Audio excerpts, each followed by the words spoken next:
कसे आंदोलन होत आहेत? एक बॅच गेली की दुसरी बॅच येते, दुसरी गेली की तिसरी बॅच येते. कसे आंदोलनामध्ये गाड्या भरभरून येतात, बस भरून येतात आणि मुख्यमंत्री माझी लाडकी बहीण योजनेचे तिथे बॅनर दाखवले जातात. हे सरकार पूर्णपणे त्या आरोपीला फाशीच्या फंद्यापर्यंत पोहोचवल्याशिवाय राहणार नाही. नमस्कार, मी धनश्री देशमुख आणि आपण पाहत आहात प्रेस मराठी. ताज्या घडामोडी आणि बातम्या पाहण्यासाठी प्रेस मराठी या यूट्यूब चॅनलला सबस्क्राईब करा आणि आमच्या फेसबुक पेजला फॉलो करा. मी आपल्याला कालचा एक प्रकार सांगतो. बदलापूरचा प्रकार आपण टीव्हीवर पाहिला असेल. मला सांगा, 8 तास 9 तास रेल्वे रोखून धरली, रेल्वे बंद पाडली. एक चिमुकली मुलगी होती, तिचा तो काय म्हणजे गैरप्रकार झाला. झालेली घटना अतिशय दुःखद आहे, झालेली घटना अतिशय दुर्भाग्यपूर्ण आहे, माणुसकीला काळीमा फासणारी आहे.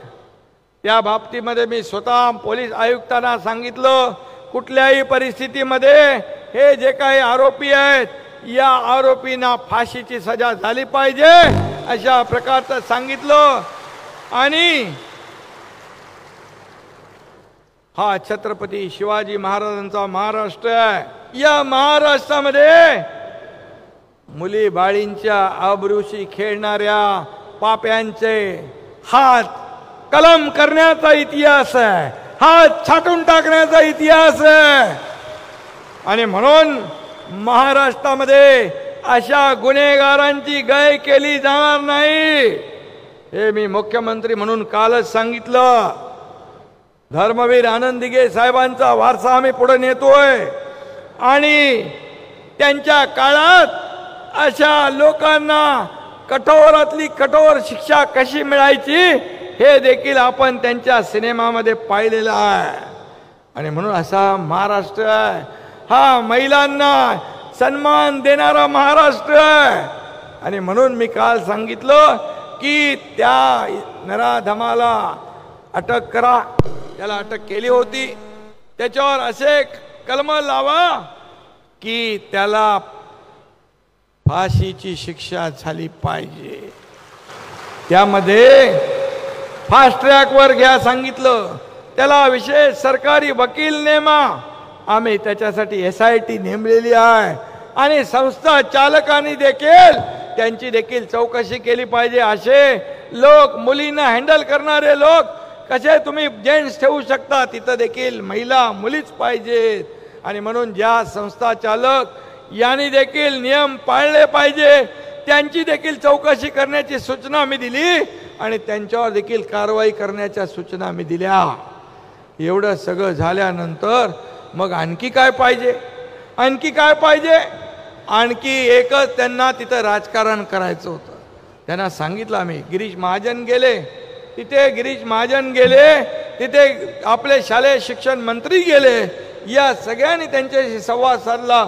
मी फोनवर स्वतः संवाद साधला, परंतु त्यांना फक्त आणि फक्त राजकारण करायचं होतं.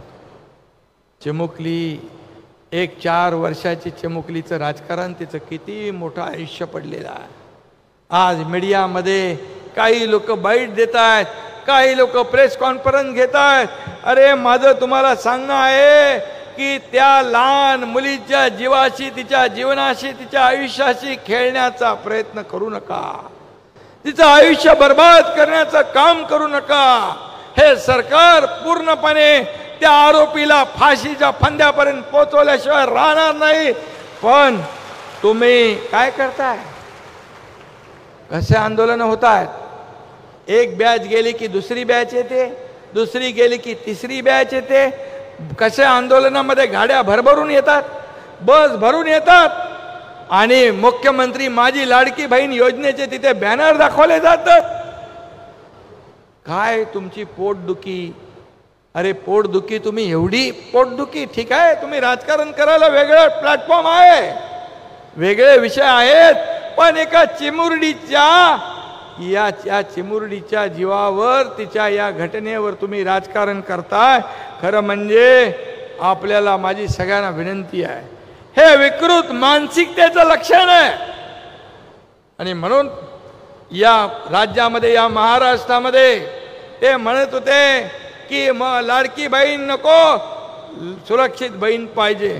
मी आपल्याला सांगतो, 2 महिन्यापूर्वी, 3-4 महिन्यापूर्वी एक अशीच घटना घडली माझ्या बहिणीबरोबर, आणि त्याला फास्ट ट्रॅक केसवर आम्ही चालवलं. स्पेशल वकील दिले, एव्हिडन्स दिले, पोलिसांनी सगळं जे मेहनत केली आहे, आणि त्या आरोपीला 2 महिन्या केसमध्ये लागले आणि त्याला फाशीची सजा झाली.